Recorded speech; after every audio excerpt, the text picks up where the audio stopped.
안녕하세요. 대소문TV입니다. 지난 영상에서 제가 그 수요적인 측면에 관해서 얘기를 하면서 매수심리와 전세가율에 관한 얘기를 해드렸는데요. 오늘은 지난 영상 말미에 말씀드린 것처럼 공급적인 측면에서 세종시 아파트를 살 때가 되었는가에 대해서 한번 분석을 해보도록 하겠습니다. 오늘 분석할 내용은요, 간단히 보면 경매 물건이나 아파트 매매량 물건을 한번 분석을 하고요. 그리고 아파트 공급 예정 물량도 한번 확인해 보도록 하겠습니다. 마지막으로는 제 개인적인 생각도 한번 말씀드리도록 하겠습니다. 자, 먼저 보실 게 세종시 경매 물량이에요. 자료는 리치고에서 제가 가져왔고요. 일단은 우리가 경매를 얘기하면 첫 번째 먼저 알아야 될 것이 경매 물건의 특징을 알아야 됩니다. 경매 물건의 특징은 아주 간단하죠. 소유자가 원치 않아도 강제로 진행되는 거죠. 이 강제가 되게 중요합니다. 이 말은 뭐냐면 나는 더 가지고 있고 싶어도, 나는 계속 갖고 싶어도 누군가가 너 그냥 팔아 이렇게 하는 게 바로 경매죠. 그런데 대부분 경매를 하면 일단 감정가로 진행이 되고, 우리가 상식적으로 알다시피 제값받기가 사실은 쉽지가 않습니다. 그러다 보니 경매 대상이 되는 부동산을 소유하신 분은 급매로라도 팔려고 하거든요. 근데 경매 물건의 특징은 바로 급매로도 팔려고 해도 팔리지 않았다는 내용입니다. 이 말은 아무리 싸게 내놔도, 급매로 싸게 내놔도 살 사람이 없었고, 그러다 보니 누군가 채권자죠, 강제로 그걸 팔아라 라고 했다는 거죠. 지금 이게 세종시 경매 물량 추이예요. 잘 보시면 최근 23년도 이렇게 보시면 엄청나게 늘어났죠. 옛날보다 이렇게 늘어났습니다. 경매 물량이 많이 늘어났다는 건 뭘까요? 첫 번째, 뭐 금리 상승도 있고 다양한 이유로 인해서 그 부동산에 관련된 채무를 변제하지 못하니까 생기는 일이긴 하지만, 또 하나는 아까 말씀드린 것처럼 급매로도 팔 수 없는 상황이 계속 늘어나고 있다는 거죠. 내가 경매로 넘어가는 걸 막기 위해서 싸게라도 팔고 싶은데 누군가 사주는 사람이 없으니까 그게 바로 경매로 넘어오게 되는 상황이 많습니다. 여기서 또 중요한 거는, 여기 보시면 21년 2월 정도 이 부분의 것을 한번 보시면 다음 제가 보여드릴 표하고 연동이 되거든요. 자, 21년 2월은 경매 물량이 거의 없었죠. 22년도부터 해서 경매 물량이 이렇게 줄어들었습니다. 줄어들었다가 다시 지금 이렇게 올라가고 있는 상황인데, 자, 한번 다음 걸 보시면요. 이게 지금 세종시 아파트 매매 거래량입니다. 세종시 아파트 매매 거래량이라고 하면 뭐 부동산이나 우리가 공인중개사무소에 가서 거래를 하는 경우가 대부분이겠죠. 대부분인데, 잘 보시면 21년 2월 아까 제가 유심히 보라고 말씀드렸잖아요. 이 부분입니다. 이 부분 21년 2월 이 부분입니다. 자, 경매 물량이 되게 적었었어요. 그 앞에서 경매 물량이 계속 줄어들면서 21년 2월에는 거의 경매 물량이 없을 정도로 줄었습니다. 자, 아파트 매매 거래량을 보시면 21년 2월에는 거래량이 거의 없었어요. 왜 그럴까요? 그죠? 물량이 거의 없어요. 이쪽은 매물입니다. 매물. 지금 부동산에 나와 있는 물량. 자, 이쪽은 거래량이에요. 실제 거래된 양. 자, 21년 2월이면 여기입니다. 여기. 여기 잘 보시면 거래가 계속 줄어들고 있어요. 여기는 거래할 부동산에 나와 있는 물량도 거의 없어요. 이 이유는 경매 물량이건 부동산에 내놓은 물량이건 나오는 족족 누군가가 샀다는 얘기입니다. 그렇기 때문에 부동산에 나와 있는 물량 자체가 거의 없고, 실제 거래도 물량 공급되는 양이 너무 적기 때문에 계속 줄어들고 있던 거죠. 자, 그러고 나서 우리가 부동산 폭등기가 언제죠? 당연히 21년도에도 많이 오르고 있었지만, 실제 21년 2월 이후 이 시점에서 22년 중반까지, 22년 이 중반까지가 폭등기가 됐습니다. 자, 여기서 한 가지 알 수 있는 거는 공급 물량, 이건 부동산 매물일 수도 있고 새로 건축하는 것일 수도 있고요.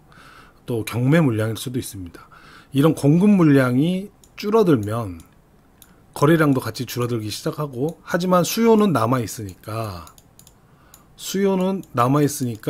이제 적은 물량이 나오면 바로바로 높은 가격이라도 산다는 얘기죠. 이렇게 해서 가격이 폭등을 하게 되거든요.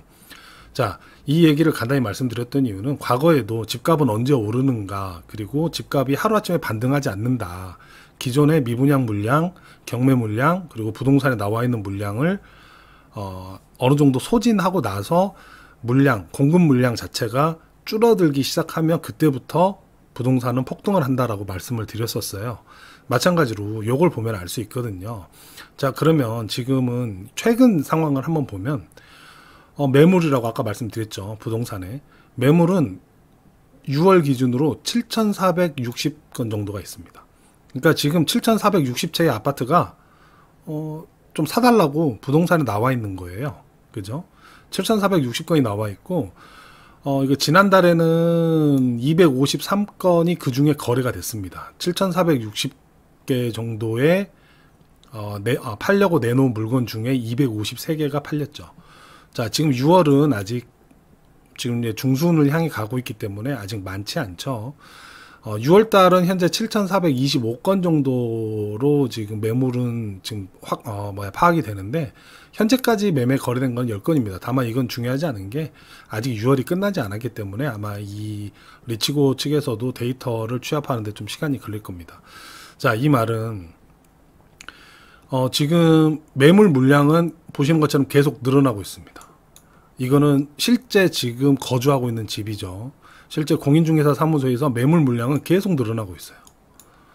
근데 거래량은 딱히 올라가는 느낌이 없고 거의 뭐 아주 미미하게 아마 실수요자 위주로 움직이는 지금 상황을 보이고 있습니다. 이 말은 이 많은 매물을 소화시킬 만한 지금 수요가 없다는 얘기죠. 자, 그리고 마지막으로 한번 보실 게 세종시 공동주택 공급 계획이라고 해서 세종특별자치시 생활정보란에 가보면 있어요. 이게 매년 공고를 하거든요.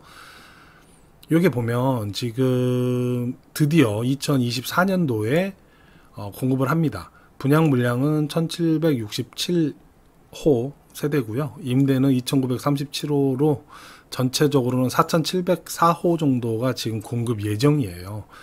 지금까지 세종이 코로나죠. 그때 이제 우리 그 전염병 영향으로 사실 이러한 물량들이 2년 전부터 공급이 되기 시작했어야 되는데 2년이 다 미루어졌습니다. 2년이 미루어졌는데 최근에 뭐 세종에서 인구 80만을 향해 가기 위해 앞으로 10만 채를 더 할 거다. 뭐 이런 뉴스도 나오고 있죠. 지금 인구가 한 35만 정도 되죠. 근데 이제 80만을 만들기 위해 뭐 계속 공급을 하겠다. 뭐 이런 얘기도 나오는데, 그걸 떠나서 지난 2년 동안 지난 그 2년 전에 공급을 해야 될 것들, 여기서 공급을 해야 될 것들을 지금부터 시작해서 앞으로 공급을 한다는 얘기죠. 이 얘기는 세종은 이제 공급이 멈추지 않습니다. 꾸준히 계속 공급을 할 거예요. 다만 이제 항상 부동산은 또 위치가 중요하기 때문에 공급하는 위치가 어떠냐에 따라서 선호도는 많이 달라지겠죠. 그리고 또 분양이 아직 가격이 안 나왔는데 분양 가격을 얼마로 책정하느냐에 따라서 또 달라지긴 할 겁니다. 그런 상황이 있음에도 불구하고 실제 세종은 공급적으로 보면 경매 물건도 계속 늘어나고 있고 부동산 쌓이는 매물도 계속 아주 높게 지금 올라가 있고, 그리고 신규 공급도 시작을 했다는 거죠. 자, 이 말은 뭡니까? 지난번 동영상에서 말씀드렸지만 수요, 지금 집을 살려고 하는 사람들은 대단히 적은데 또 거의 아주 낮게, 과거에 비해서 아주 낮게 지금 수요 욕구가 있는데 공급은 계속 생기고 있다는 거죠. 이렇게 생각했을 때 제가 마지막으로 뭐 대소문 생각이라고 했었는데 현재 상황을 냉정하게 보고 제 생각을 한번 말씀드려보면 부동산 관련 모든 데이터가 실제 세종은 좋지 않습니다. 그 수요 공급 쪽에서 보면 뭐 가격이 올라갈 게 사실은 데이터상으로는 보이지 않아요. 두 번째는 아까 말씀드렸듯이 구매 심리도 좋지 않습니다. 이건 지난번 영상에서 제가 계속 말씀을 드렸었고요. 세 번째는 오늘 말씀드린 것처럼 기존 매물도 계속 적체에 쌓이고 있고 신규 공급도 계속 이루어질 예정입니다. 자, 이런 상황인데 또 세종시 갭 투자 관련 얘기를 지난번 영상에서 말씀드리면서 전세가율이 매우 낮다고 말씀드렸거든요. 실제 투자를 하시려고 하는 분들은 세종시 집값과 그 전세가의 그 전세가율을 확인해 보면 차라리 갭 투자를 할 거면 수도권 투자를 하는 게 낫다, 이런 판단을 많이들 하고 계세요. 그렇다는 거는 투자 수요가 집값에 끼치는 영향은 상당히 높습니다. 그런데 투자 수요가 실제 많이 세종은 없다는 거죠. 현 시점에서는. 요런 걸로 제가 미루어 봤을 때 저는 개인적으로 24년까지는, 그러니까 올해죠. 올해 끝까지는 그냥 어떻게 움직이든 간에 계속 관망할 생각입니다. 아마 제 영상을 보시는 분이 실수요자분이 계시다면 판단은 각각 개개인이 하는 것이지만 집이라는 게 한 번 사면 대단히 오래 거주도 해야 되고 보유도 해야 되는 거니까 좀 기다려 보시면 어떨까라고 감히 한번 조언을 해드리고요. 또 저는 개인적으로 25년 상반기까지는 이제 관망, 그 시점에 시장 분위기를 보고 계속 관망을 할 것인지, 아니면은 시장에 따라서 진입을 할 수 있으면, 그러니까 매수죠. 매수를 할 수 있는 상황인 것 같다라고 판단이 들면 할 생각입니다. 아직은 계속 저는 지켜봐야 된다는 생각을 가지고 있고요. 지금 우리가 무주택으로 사시는 분도 있고 또는 집이 있으신 분도 계실 겁니다. 그런데 무주택으로 사셨던 분들은 지금까지 수십 년을 무주택으로 있었는데, 한 길면 1년, 짧으면 한 6개월, 올해 말까지 하면 6, 7개월이죠. 1년 정도 무주택으로 더 있으면서 기다려보면 저는 결코 손해보지는 않을 거라고 생각을 하고 있습니다. 지금까지 수십 년을 기다렸는데 마지막 한 1년 정도 기다리면 정말 좋은 기회가 오지 않을까라는 생각을 하고 있습니다.